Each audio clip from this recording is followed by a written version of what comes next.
Waqf sapnagi lam natte. Masi leibak lehau natraga madugi mawung su natte. Masi amanat ne. Masi Sadqa-e-Jariya ne.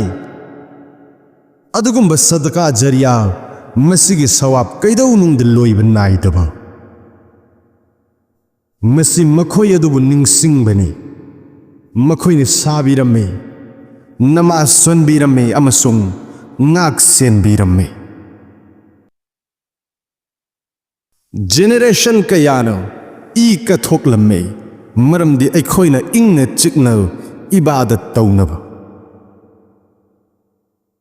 Adubu haujikti makoina masibu yonba pamli. Makoina ain semdana masibu yonba pamli. Kalamgi mukna masibu muthatpa pamli. Dua sing sem kiba sibu nakoina kaidau nungda yonba ngamloy.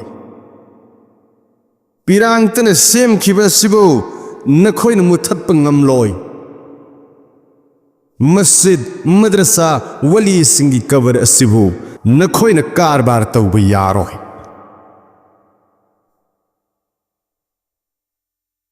Masi lam nate masidi aseng ba ibadat tawfam singne.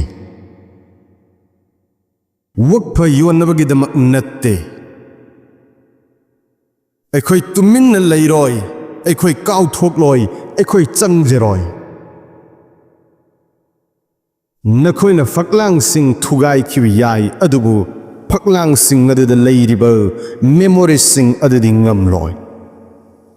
Nakoina document may thado kiwiyai adubu ima singi dua adadi ngamloy. Aikoi waqf ngak sen bani. Aikoi gi amanat nakoi gi parliament dagi hena liri bani. Nakoi gi fattaba kanun dagi hena kalli. Nakoi gi signatures dagi hena lui. Bil semu mohar namu adubu aikoi khong pham halloy. Masimukna banatte ningsing han bani. Aikoi lam gidamak fight tawde. Aikoi barkat gidamak fight taw bani. Legacy gidamak Allah gidamak. Nakoina mi singbu tuminna leihan kibiyai. Adubu ngamloy thamoy kairaba kayagi dua adudi. Makoina aikoi bu soli khalivra. Maramdi aikoi tuminna leiri. Maramdi aikoi khangli.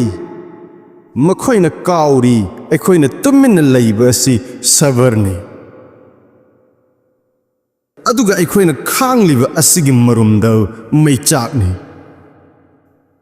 Achauram kabana chak hanba may natte. Adubo Allah gidamak Allah gi yum gidamak. Taseng namak Allah ga aikoi loinari Amasung Allah na lamjing bigani. Masi waqf ne Masi amanat ni Amasung waqf yonnaba natte.